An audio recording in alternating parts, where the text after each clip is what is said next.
Seanca e djeshme stërvitore ka bërë me dhimbje koke trajnerin Silvinho. Kjo pasi një nga lojtarët e kombëtares ka shfaqur probleme gjatë stërvitjes.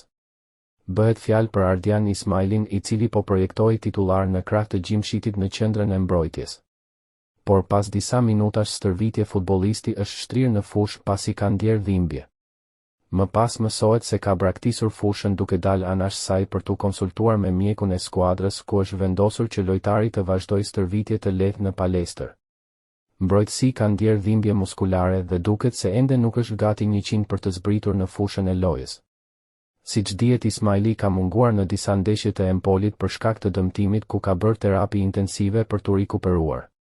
Tashmë mbrojtësi rrezikon seriozisht gatishmërinë e tij për duelin me Anglinë, takim që do të luhet ditën e premte në orën 20:45 në Wembley.